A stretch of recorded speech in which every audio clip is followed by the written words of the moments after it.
Anytime innovators are talking about new transportation technology and new transportation infrastructure, the first place they think of is Missouri. It's where the interstate highway system was started, and there's a reason for that. That's because we're right at the middle of the North American continent. Goods and services, getting people in and out, moving them around, that's what Missouri's known for. Before coming out, Hyperloop was really a theory, but coming here and actually seeing it, seeing all of the engineering marvels that went into it, was truly amazing.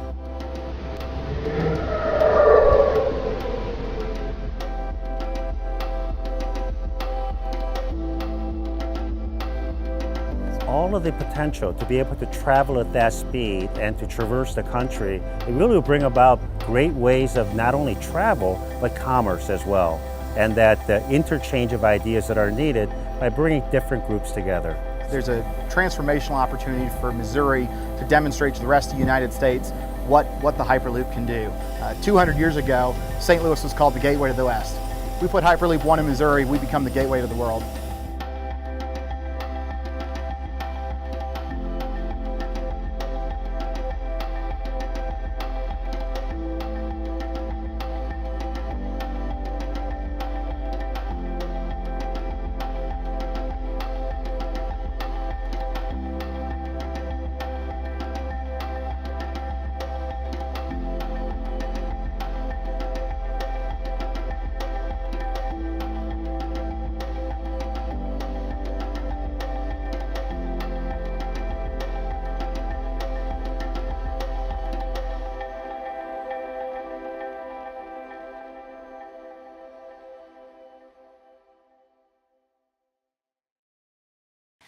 So we've got Rob Lloyd, CEO of Virgin Hyperloop One, and we've got Steve Edwards, who's the CEO of Black & Veatch Engineering, very large engineering company.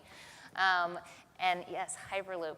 I mean, so we've been hearing about Hyperloop for a couple years. You know, Elon Musk kind of threw this crazy idea out onto the internet, onto Twitter, and then, you know, all of a sudden companies are starting to look into this, and your company is actually trying to build this. Yeah, we've raised $300 million to get to the point where we've actually demonstrated that the technology can work. But when you really start to take a look at a mass infrastructure project, there's challenges. The first is accumulating a right-of-way. It's a big deal. That's why we've seen such a grinding process in California high-speed rail, because you have to acquire land. So I know the idea is so cool that we remove the pressure from an enclosed surface, and that allows you to go fast. But when you also remove the pressure, you make the surface area much smaller that it needs to make an object move quickly. You reduce the sound that it takes for that object to move quickly. So we all know when we stand close to anything moving fast, it makes a lot of noise because that's air being pushed around a vehicle moving very quickly. You know that when you remove the pressure from an enclosed surface, you need less energy to move an object through that, equivalent to 200,000 feet above the Earth's surface. So the basic idea of Hyperloop that has evolved based on the engineering we've done and the prototype we built in Vegas is that it's on demand. It's a small vehicle, not a big one. When it's small, it's on demand. It's point to point. We don't stop along the way to include communities in a mass transit solution. And eventually, we actually build something that doesn't need as big a station, because we're not lining up 600 to 800 people on a platform to board a vehicle. We're only lining up 20, and it's on demand. There's no schedule. So those are the attributes we've learned over the last 4 years in actually building this technology. But the biggest message is when there is a right-of-way that exists, the characteristics of the system allow us to use that right-of-way, and that will allow this technology to be deployed much more quickly than most people might imagine. Okay, and Rob and Steve, you're actually here because you want to talk about a super interesting project and study you worked on, and we've got a video. Danny, if you could roll that.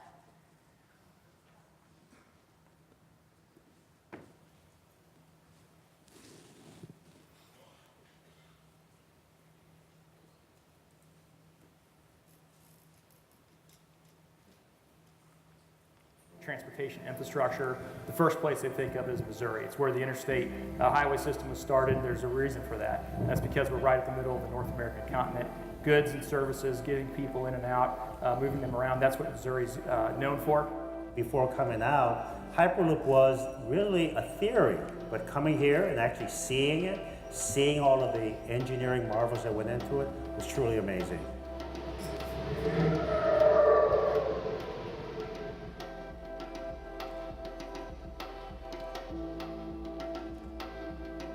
All of the potential to be able to travel at that speed and to traverse the country, it really will bring about great ways of not only travel, but commerce as well.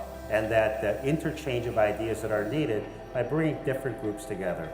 There's a transformational opportunity for Missouri to demonstrate to the rest of the United States what the Hyperloop can do. 200 years ago, St. Louis was called the gateway to the West. We put Hyperloop 1 in Missouri, we become the gateway to the world.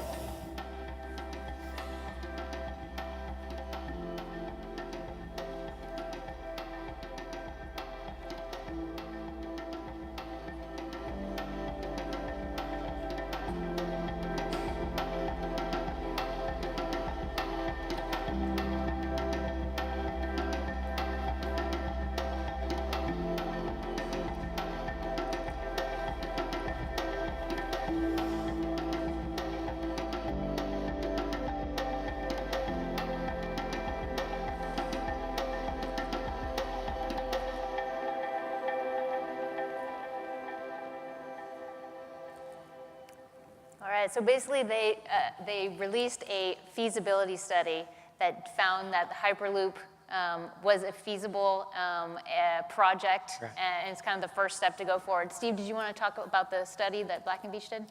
Sure, thanks, Katie. Well, the feasibility study that's being wrapped up now demonstrates the real case to build the I-70 corridor Hyperloop from Kansas City to Columbia to St. Louis. The project itself reduces the travel time from Kansas City to St. Louis by 3 hours. The total trip from portal to portal is about 30 minutes. And the time from Kansas City to Columbia or St. Louis to Columbia is reduced by an hour and a half.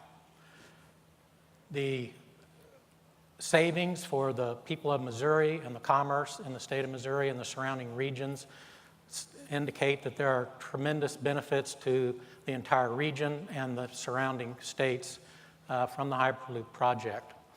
We've tested the economic assumptions. We've been through the engineering of the systems for Hyperloop, and we believe it's technologically feasible and economically feasible as a result of our study.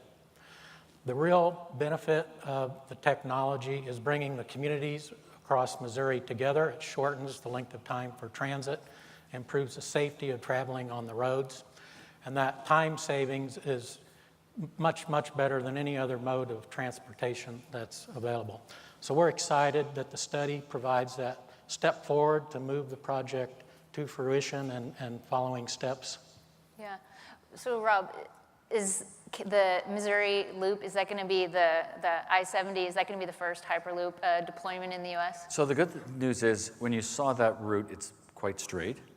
When you saw that route, you haven't seen the landscape, but it's quite flat. And that, along with the fact that we could use the I-70 right-of-way for almost the entire distance, could make this easily the first project that could occur in the United States. By the way, it has huge parallel to the agreement we signed in India between Pune and Mumbai, which has a population of 26 million and could have higher ridership levels, but it's the same idea. There's an existing freeway that's been there. If you've ever driven from Mumbai to Pune, it's full. It's just jammed full. And so the economics of this, the ability to actually attract private capital to build that infrastructure, is so much more possible when you use an existing right-of-way. And that's why the smaller footprint, the work that Black & Veatch has done said, you know, we all think that this stuff's impossible, but if you think creatively, you think differently, you don't try to assemble the land rights, which typically take a decade plus, then this stuff could be happening early, starting in the early 2020s. And in fact, the project in Mumbai could begin construction in the fall of next year. What kind of regulatory process do you have to go through, or will you go through? Like, how does this even begin? Well, everybody here today, or at least this afternoon, is talking about transportation. So there's so much happening in transportation right now, and I think it's, you know, having come from networking, this is like the biggest area of change in the planet. But about 66% of the regulations we require to operate a Hyperloop are existing regulations that exist in aerospace, in rail, and in automotive, especially with the progress that's happened in autonomous vehicles. Because we're an autonomous vehicle, close following, light truck platooning, without level crossings and without light things and strange intersections. We're just a platoon of close following, small autonomous vehicles flying at 200,000 feet above the Earth's surface using electronic magnets for guidance and levitation. So 66% of the regulations required to make it happen, 33% need to be written, and the way we're going to do that is take routes like this, which actually are buildable, and with political support in Missouri, with the economic case we have here, this is not just passengers, but could also turn into a high-value, on-demand freight corridor that could eventually connect to projects we're discussing in Chicago, which is a major transportation hub, connect to the Colorado range, and even down into Texas to Laredo. That becomes the essence of a network which creates the network effect for what we would see as the backbone for the on-demand logistics network, which is completely missing in the United States unless we use air. Let's talk about the economic perspective. How much do you think something like this is going to cost, and how is it going to be paid for? Well, the work we've done to date indicates the total cost would be on the order of 30 to 40 million per mile of the linear infrastructure. We're of the belief that that will require a public-private partnership to enable the financing to come together to do that. That will require a lot of support from the private sector, but also the government sector to endorse the project, to work collaboratively together to come up with that means to finance the project, look for the revenue sources, and share the risk in the project as we move it forward. Yeah, and you talked about some of the savings you were talking about in terms of the energy savings and the time savings that go into the economics piece as well, right? Yeah, when you have no friction because you're not touching, there's no wheels touching anything, you have very low pressure, you don't need much energy. As a matter of fact, the energy consumption and operating costs of a Hyperloop compared to other forms of ground transportation are exponentially lower. But the way we're going to actually think of taking this forward with an economic route and a government that wants to participate, and there are several around the world. This is the most advanced in the United States. This is where by the way, I think it might have been on the video. This is where the interstate highway system began, was in Missouri. Somebody's got to kind of be that first. I don't think the interstate highway system, we knew what impact it would have, but it fundamentally transformed this nation into a nation of automobile drivers. And it completely changed transportation and mobility for the decades that followed from the creation of the interstate transport system. So what we would do to actually make this a real project, we would fund approximately 10 to 15 kilometers, 10 miles of a production designed route on the production corridor. We would then work with testing and validating with Department of Transportation here, with the Federal Rail Authority, Federal Aviation Authority. We already have established an international working group with regulators and countries and engineering firms around the world, because we have to build a product that's going to get regulatory approval shortly after the construction of a commissioning track, not a decade later, or there will be no Hyperloop in terms of how we see it. So we're working right now with those experts to design in the characteristics and the regulatory frameworks that will get approved. And I think the way for us to imagine this happening would be, let's think of building 10 kilometers along that production route. There's probably places where we can identify that. There's a single landowner that allows us to make that happen. And then work with DOT and work with the Federal Rail Authority and others to actually certify the technology. And let's move forward in this country with infrastructure that's modern and game-changing, and not only expect it's going to happen somewhere else in the world, which was our expectation until we saw some of the work that Black & Veatch had done and the relationships they have, which are fantastic in the state of Missouri. Kansas City-based company. Yes. Yes, and we've got the CIO of Kansas City somewhere in the room, Bob Bennett. So we've got just a very short period of time, but Rob, you know, you came from Cisco a long time before. Did you think that you'd be running a high-speed transportation infrastructure company? Well, there's so many young people here that I can tell you when I started with Cisco in 1994, no one in Cisco had a clue as to what the internet would become and how transformational it would be. We knew the internet was IP protocol, and we were going after SNA networks at IBM networks and telecommunications networks, but we didn't know the transformation that we all take for granted. I think that what the transformation that's happening in transportation, we will not recognize the experiences that we have a decade from now than those we have today, which are truly, generally horrific. They're consuming our lives, they're taking too long, and when you glue them all together, this feels like the high-speed backbone of the transportation network of the future, and somebody's got to do it, and our company's taking a stab, and let's hope that first, in this case, is being best. All right, we'll come back to Verge 2020 and see if the Hyperloop in Missouri is starting to get built out. Great. Sounds good. All right, thank you so much, guys. Thank you.